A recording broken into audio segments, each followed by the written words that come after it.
Welcome to another edition of Digging Deeper. My name is Bradley Martin, and I'm your facilitator host. We'd like to welcome you to another episode here. If you are joining us for the first time, we'd like to welcome you. If you've hung in there for several weeks, thank you for joining us as well. We are in the middle of a study on the book of Exodus. We have studied the first 14 chapters in previous sessions. I think this is around session number 8, trying to make our way throughout the entire book. Some of the chapters we've combined into 2 sessions, so that's why the number is different in that. But we have left Egypt. So the nation of Israel was enslaved in bondage in the land of Egypt under the Pharaoh. God used a man named Moses, who most of us have heard of before. Moses was commissioned by God to go and tell the Pharaoh to let his people go. He, of course, refused, and that we went through that whole entire process of seeing how God used all of those instances and things that happened, the circumstances behind the plagues, especially the last plague. Last week we talked about the Red Sea parting. We went through that. He used all of that to show his glory. And it's important. It is an important fact there, an important point to make, that every situation that we go through has a purpose. Romans 8:28 reminds us that all things work together for the good of those, or for good for those that love God and are called according to his purpose. And that doesn't mean that it's going to be good things and blessed things that happen to us. In fact, the Bible teaches us that when we follow Christ, that we are against the world. And so just because you do things that are right does not mean good things are going to happen to you. I can remember back when my children were growing up, and in some cases we're still in that process with some of the younger, we tried to teach them to be good to others because that's how you want to be treated. That is the golden rule. That's what Jesus taught in the golden rule. But their mix-up came, and I get this a lot at school, and I get this a lot, especially in school with students, is that I'll do good for you if you treat me good. And that is not what the Bible teaches. In fact, it teaches the opposite. I'm going to do good whether you are good to me or not. I'm going to respect you as whether you respect me or not. It's not something I give you in order to get. I give you because it's the right thing. Okay, so that's that. Now, we're not following God because we expect his blessings. Now, he's going to give us eternal life, which is the ultimate goal, with him forever in heaven. That's life. But it doesn't mean we're not going to go through difficulties here. Now, everything that Israel went through, there was a purpose. So remember way back when Moses first came upon the scene to Pharaoh, and he said, "Let my people go so that they may go worship me in the wilderness." Well, Pharaoh said, "Not only am I going to not let you go, I'm going to make things harder on the people because they're lazy." And so that was the turning point where the people started to actually turn against Moses, because his intervention with Pharaoh was making things more difficult on them. And so throughout the whole entire process, you see this back and forth groaning with Israel. You saw it last session when we looked at when they got to the Red Sea. They saw the big sea, and all they saw was water in front, and they saw the Egyptians behind them. And all they could say was, "Why did you bring us out here to die in the middle of the wilderness where we could have had graves in Egypt? That we could have died there and been happy," of all the things to say.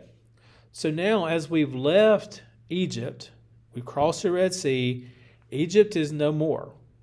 God destroyed them forever. He defeated them. He won the battle. They don't have to worry about Egypt anymore. Their eyes are focused directly on moving toward the promised land, the land that they were promised through the covenant that God had with Abraham in Genesis 15, that we have spoken about several times. But now you're going to have this back and forth with, you're going to have good times and you're going to have difficulties. You're going to have good times and you're going to have difficulties. And those difficulties manifested themselves in a way where the people were grumbling. And we're going to see that. We're going to see two of those today. But I want to focus on, first of all, the good, because there's good things that happen. There's good things that happen to us in our daily life, and we rejoice about those. As a matter of fact, we come together as a body, as a church, every week. Some churches come together 2 or 3 times a week. Sometimes come in the middle of the week. And we do that for several reasons. We gather together, and we worship together. We celebrate. Now, sometimes we get lost in this lull of, I have to go to church today. If I miss it, my pastor is going to think worse of me, or they're not going to think that I don't feel really good today. I don't feel like being around anybody, but I'm going to go. Well, that's not the point. The point is not just to check it off. The point is to come and get taught, re-energized, but also to celebrate about what God's done.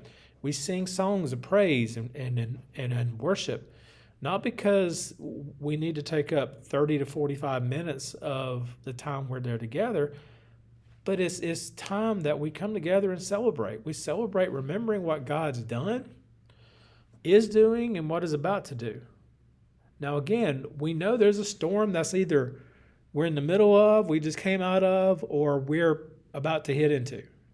So we know that, but celebrate while we can, and that's what Moses is leading them in chapter 15. This is titled in my things here, the Song of Moses, and it's a song that he wrote to God. He led the people in. We're going to see that his sister Miriam led the women in the tambourines and the dancing.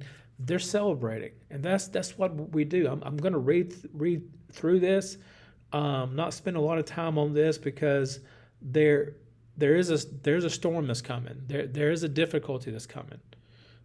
Every time you have something good happen, you can expect something bad is going to happen right behind it, and you're going to get through it with God's grace and God's mercies. You're going to get through that to the next time. And this is a series of things that we go through in life. Life is not a bed of roses. Life is not about, if you give your money and you do right things, God's going to bless you. That's absolutely false. Okay? If somebody's teaching you, all I got to do is give or do or be there, whatever, run away from that, because that is absolutely false gospel. The Bible teaches us very plainly that there's going to be difficulties arise. And I think from this point on in the book of Exodus, you're going to see a series of these things that are the application of that. So let me read to you chapter 15. Then Moses and the people of Israel sang this song to the Lord, saying, I will sing to the Lord, for he has triumphed gloriously. The horse and his rider he is thrown into the sea. So that horse and the rider, that's the main point of this. He has thrown all that Egyptian had, all that Egypt had, all their chariots, all their warriors, they're thrown into the sea. The Lord is my strength and my song. He has become my salvation. This is my song, and I will praise him, my father's God, and I will exalt him. The Lord is a man of war. The Lord is his name. Pharaoh's chariots and his host he cast into the sea, and his chosen officers were sunk into the Red Sea. The floods covered them. They went down into the depths like a stone. Your hand, O Lord, glorious in power. Your right hand, O Lord, shatters the enemy. In the greatness of your majesty, you overthrow your adversaries. You send out your fury, and it consumes them like stubble. And the blast of your nostrils, and then the waters piled up. The floods stood up in a heap. The deeps congealed in the heart of the sea. The enemy said, I will pursue and I will overtake. I will divide the spoils. My desire shall have its fill on them.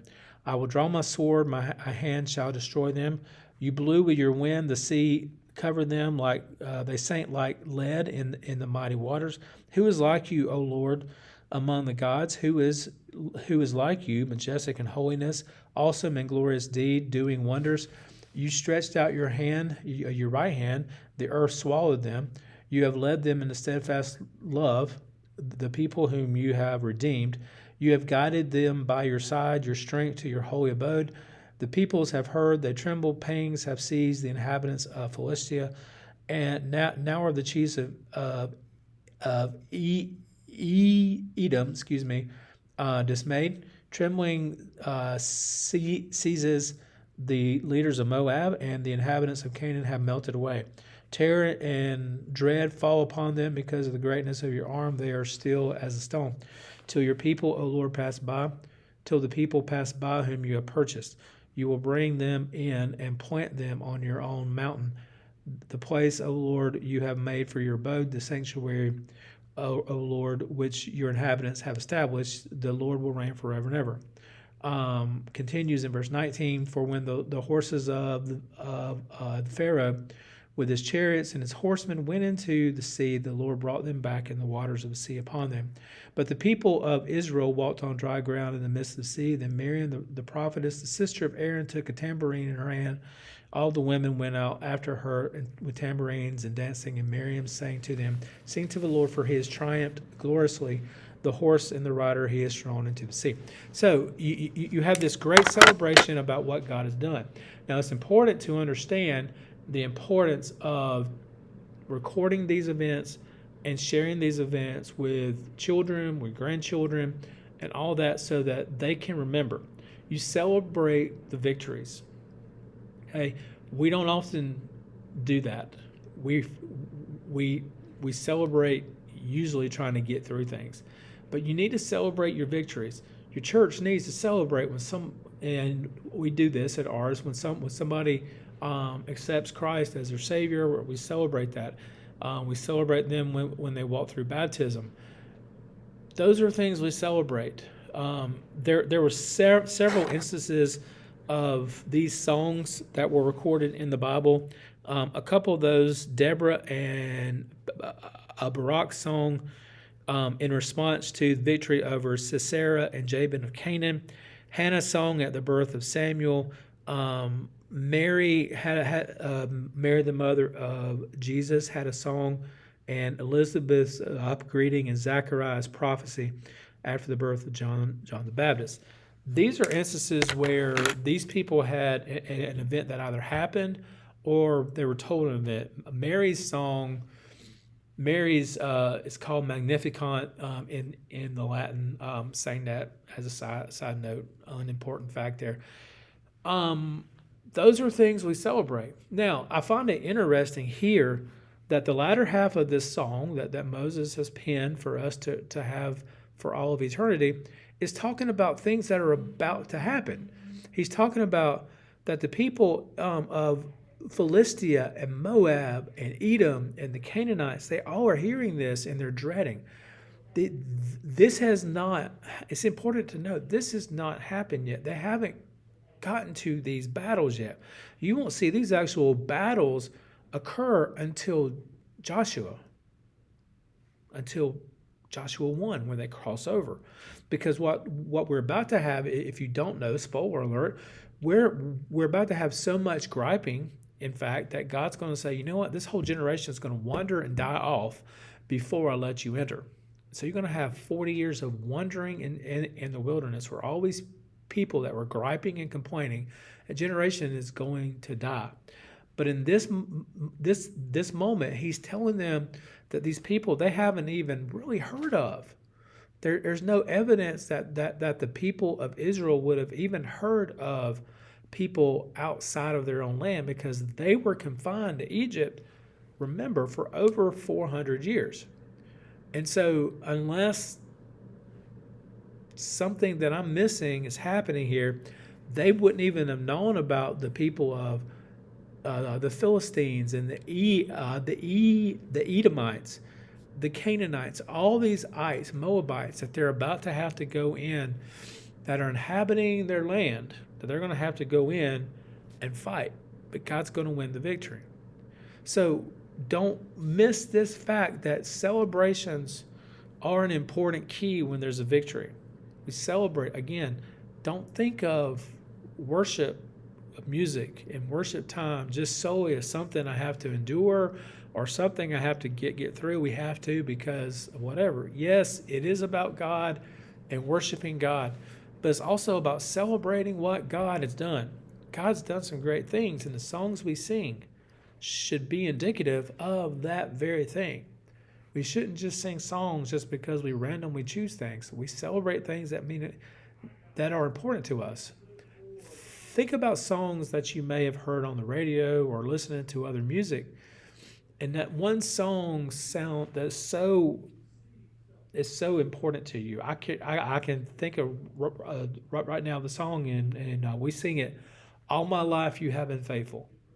One of my favorite songs that we do, that I get to listen to, I get to help sing.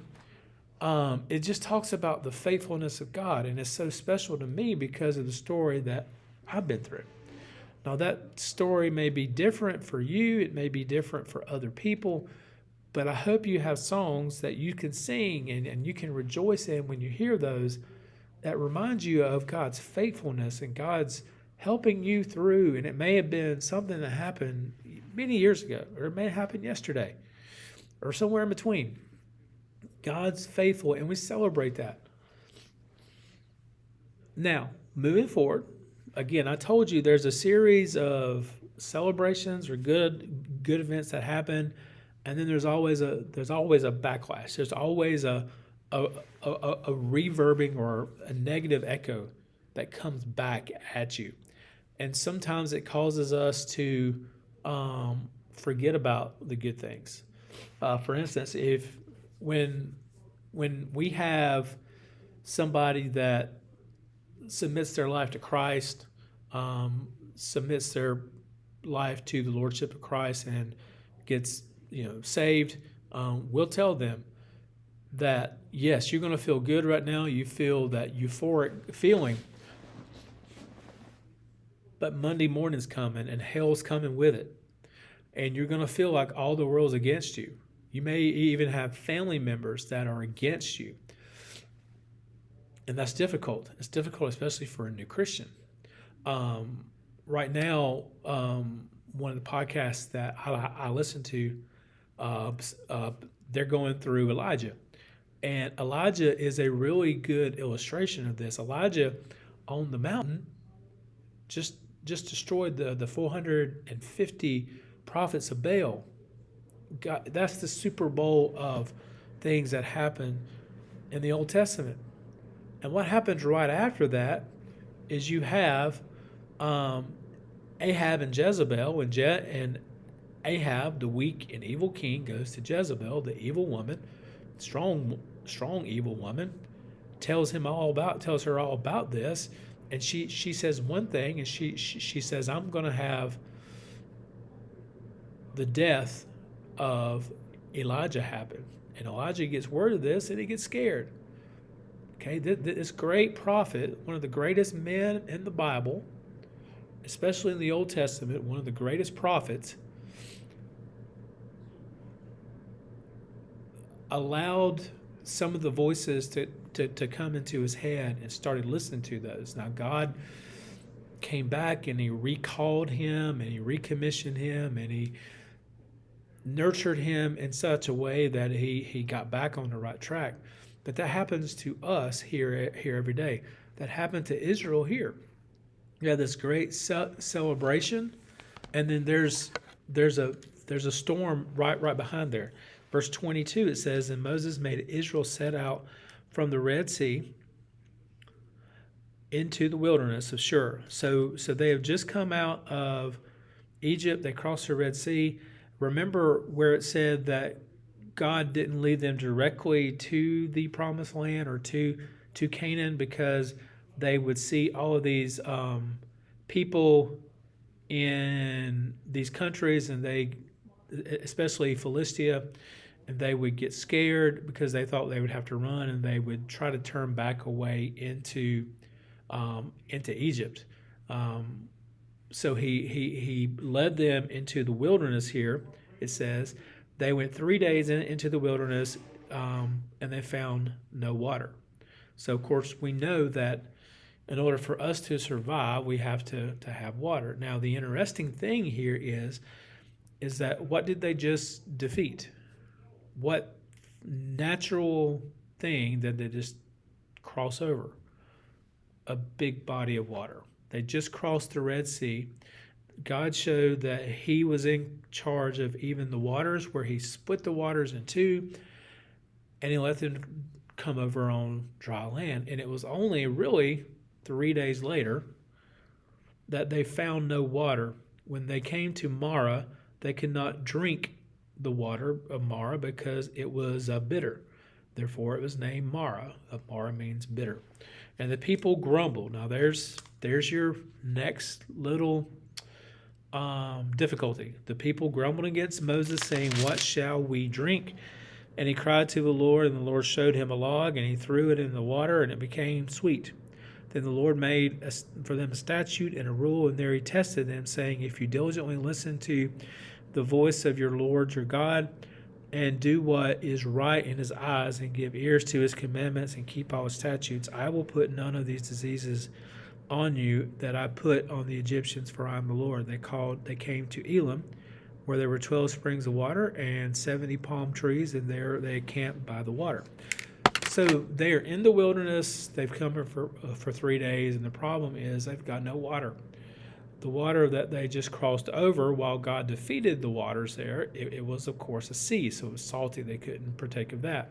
They came to Marah, and the water was bitter. They couldn't consume it. And so they started grumbling and complaining. Now, the indications here is that it was a grumbling, but it wasn't a huge grumbling. You didn't see anything about turning back to Egypt here. You didn't see anything about wanting to do harm to Moses or Aaron or any other of the leaders. You just see Moses standing in the gap here again, and he cried to the Lord, and the Lord showed him a log. He throws this log into the water, and the water becomes sweet, so it becomes drinkable. It becomes consumable. God made for them a statute and a rule there to test them, to try them, not to tempt them, but that's another whole lesson that you can talk about, because God doesn't tempt anybody. So he's teaching them through all of this to follow him and to trust him.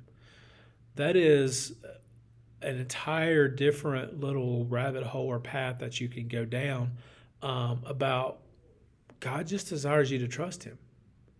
He's your Father. He knows what's best. And sometimes we don't see the outcome. See, the outcome here was they were about to come to Elim, where there were 12 springs of water and 70 palm trees, plenty of water, plenty of shade, plenty of things to consume there. And all they had to do was trust God. It was just right over their horizon. I love the saying that I've heard here recently: don't stop short of the miracle. Don't stop short of the miracle, because you don't know when the miracle's coming. Most people turn around and miss the miracle because they stop a foot short, or they stop 10 feet short, or a day short, or whatever that time frame or measurement might be. They stop before they see the miracle of God. Continue to follow in his love. Now, again, the ultimate miracle that he's going to take us to be with him, okay, forever. Now, he's come down to us right now in the form of the Holy Spirit, so we that are his have him with us. So we should never feel like we're by ourselves. We should never feel alone, because he's with us. See John 14. Okay? He's not going to leave us. He's not going to forsake us. But they grumbled just short of the miracle or the destination. Now, let's quickly talk about this other difficulty that they had in chapter 16. Then they set out from Elim, and all the congregation of the people of Israel came to the wilderness of Sin, which is between Elim and Sinai. On the 15th day of the second month after they had departed from the land of Egypt, and the whole congregation of the people grumbled against Moses and Aaron in the wilderness. And the people of Israel said, "Would that we had died by the hand of the Lord in the land of Egypt, when we sat by the meat pots and ate bread to the full, for you have brought us into the wilderness to kill this whole assembly with hunger." Then the Lord said, "Behold, I am about to rain bread from heaven to you, and the people shall go out and gather a day's portion every day, that I may test them whether they will walk in my law or not. On the sixth day they prepared. When they prepare what they bring in, it shall be twice as much as they gather daily." So Moses and Aaron said to the people of Israel, "At evening you shall know that it was the Lord who brought you out of the land of Egypt. And in the morning you shall see the glory of the Lord, because he's heard you're grumbling against the Lord. For what are we that you should grumble against us?"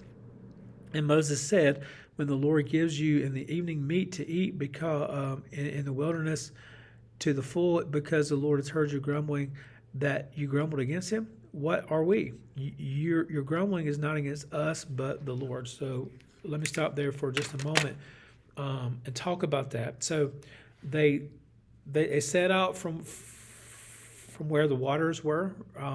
Now, the destination, I don't want to say that the destination is unimportant. For instance, when we are going on a trip, and my wife taught me this years ago, it's not all about getting from point A to point B. So when we're going on a trip, or we took a vacation, it is fun to get to the beach. Okay, I'm not saying that it's not important to get to Disney World or the beach or wherever you may be going, but you can't discount the journey, because the memories, the experiences are there at the destination, but the memories are made in the journey. The journey is where you learn.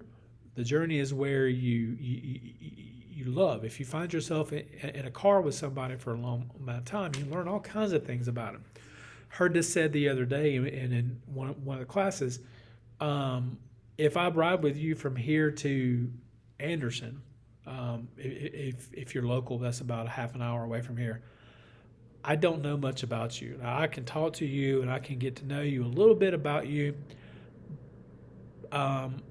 But if we're just going a half an hour away, I don't learn more about you.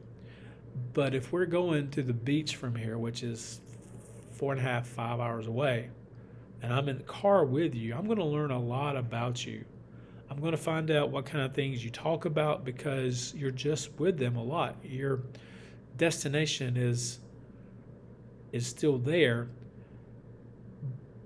but the journey is much longer, and so you learn more about people. You learn more about yourself dealing with these people, and that's what God is doing here. He's moving them from place to place, and it says here, "I'm testing you and I'm teaching you to trust me."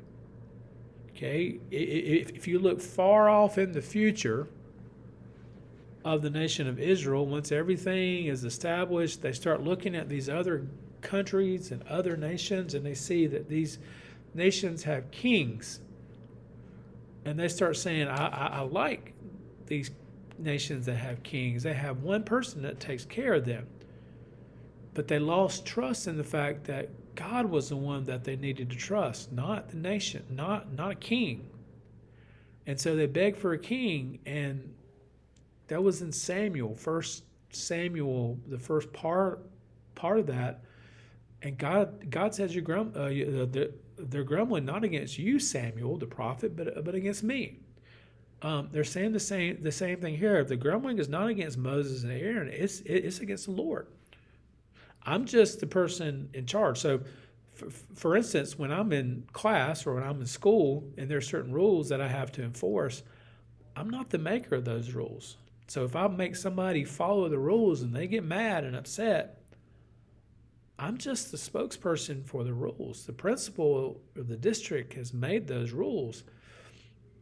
You can get mad at me, but I'm not the one you need to get mad at if you disagree with the rule. I'm just doing what I'm supposed to be doing. So Moses was doing what he was supposed to be doing. He's leading the people through this process of making them trust and follow in the Lord. And it's difficult. They come to different circumstances and difficulties that they have to go through. Again, we just talked about they were thirsty. They had no water. Well, now they're hungry. They're in the 15th day of the second month. So they've been on this journey for several weeks now, and they're hungry, but they're allowing their physical difficulties to overtake what their heart is. They talk about, why didn't you just let us die in Egypt, where we have tons of meat and pots that they could consume daily? Why are you allowing us to go through this torture?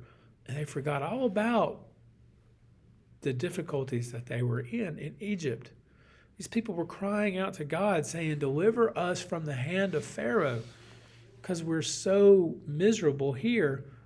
We'll follow you, Lord. Well, then he gets them out of that. And the first thing they want to do is go back to the place that they were in because of a physical thing, because of that they were thirsty, they were hungry. Verse 9, then Moses said to Aaron, say to the whole congregation of the people of Israel, come near before the Lord, for he has heard your grumbling.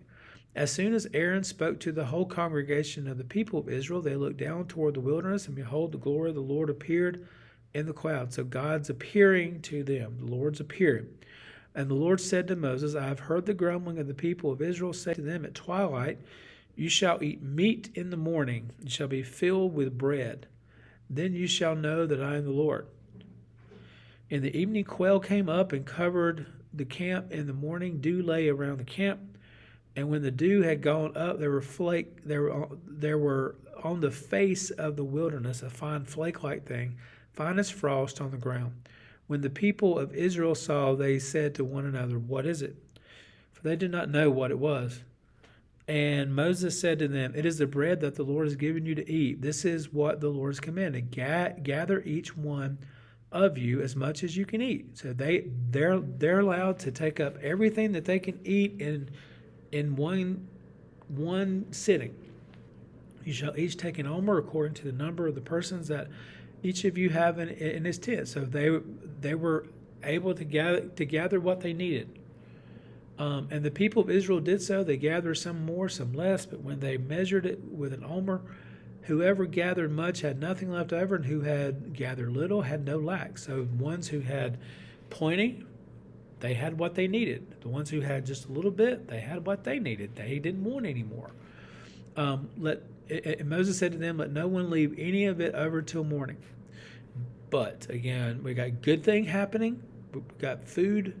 We got quail. We got manna from heaven that's coming, that's providing sustenance for them. And then all of a sudden, but they did not listen to the Lord. Some left part of it till the morning, and it bred worms and stank. And Moses was angry with them. Morning by morning they gathered it as much as they could eat, but when the sun grew hot, it melted. On the 6th day they gathered twice as much bread, 2 omers each. And when all the leaders of the congregation came and told Moses, he said to them, this is what the Lord's commanded. Tomorrow is a day of solemn rest, a holy Sabbath. So he's instituting the Sabbath day of rest. Bake what you will bake, and boil what you will boil, and all that is left over lay aside to be kept until morning. So they had this process to where they gathered each day what they needed, and they could take what they needed, not more than they needed or not less than what they needed. They got exactly what they needed.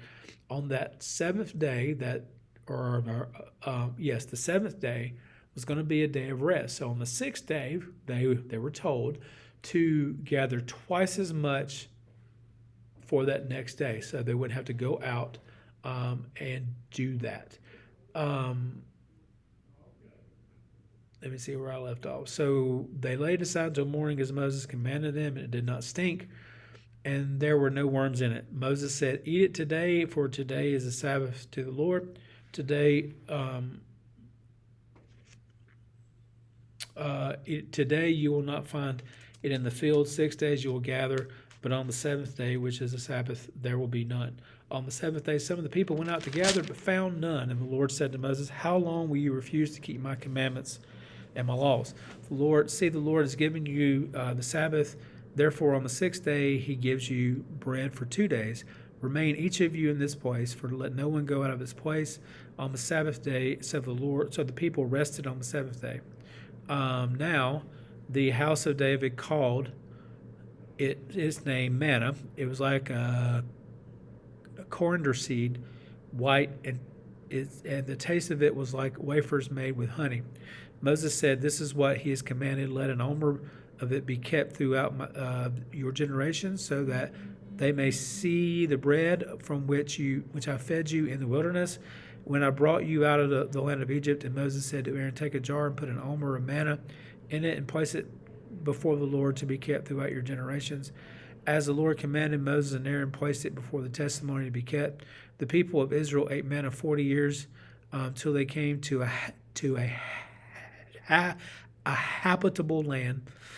They ate the manna until they came to the border of the land of Canaan, and omer is a tenth part of an ephah. Now, again, practically here, God provides exactly what you need. God provided exactly what Israel needed, with the parameters or with the guidelines of you have 6 days to do this. I will provide you this 6 days. On the sixth day, you get a double portion. You hold back on the sixth day. And they found that if they did it on days 1 through 5, if they got it more than what they needed, then it rotted, it stank, it wasn't usable. God was not happy with that. On the sixth day, they went out and they were to take out twice as much as they needed, because on the seventh day, that was the day of rest. You had some people on the seventh day still go out there looking for it. God was not happy with that. He was angry. They did not follow. So all this process, all of these things is a process by which the people of Israel were becoming closer and closer to God. They were trusting him. I think back to, remember the movie Karate Kid, when he has him doing those crazy cleaning exercises, and he's like, I want to know karate. I don't want to know how to clean. And those same exercises later on, those same movements he had with the cleaning, the wax on, wax off, those were parts of the process. God doesn't give you everything that you can handle right now. He doesn't give you more than you can handle, and he doesn't necessarily give you everything right now because you couldn't handle it. If God opened up the heavens and gave you everything you wanted, or every desire you had, or every question you had answered, we couldn't handle it. We would go crazy. If God answered our questions of why did you allow this to happen? Why did you let me go through this? We wouldn't be able to handle it. So he gives us just enough. He gives us what we need to take the next step. So this is what he was doing to Israel. He was giving them enough day by day to get to the next day. Okay? Remember when the disciples asked him to teach him how to pray, he said to give us this day our daily bread. Give us today. Give us today. He didn't say give us what we needed tomorrow, because he actually said, don't worry about tomorrow, because tomorrow will take care of itself when you get there. Give us this day our daily bread. And that's what he desires us to do. And that's the application today, is that we have to continue to trust him. Now, are there going to be difficulties that arise? Absolutely. I told you that several times today in the session, that there are going to be times where we don't understand and we just want an answer. We're going to do the right thing, but still go through difficulties. We're going to do everything that we can do, and somebody's going to get sick. Something's going to happen to one of our children, to our spouse, to somebody in our family that's dear to us. And we're going to have to, the churchy word is persevere. We're going to have to endure that. That old saying, what doesn't kill us makes us stronger. It's true. It hurts. There's pain involved, but he's going to bring us out on the other side. And that's the point of this today, that throughout all this process, and it doesn't, like, it's not easy. We're going to go through a great deal more of difficulties with Israel in the book of Exodus. Moses is going to go through a great deal of difficulties. He's going to sin, and he's not going to be able to lead them into the promised land. He's going to be able to see it from afar, but he's never going to be able to set foot in it because of his sin. And that's, again, the point to remember. Stay faithful to God, because he's faithful to us. God, thank you for this day that we can study your word. I pray that your word spoke clearly to us and will continue to do so. Thank you for all that you have done for us and are doing for us. And thank you most of all for what you will continue to do until you call us to be with you forever and forever. It is in Jesus' name I pray. Amen.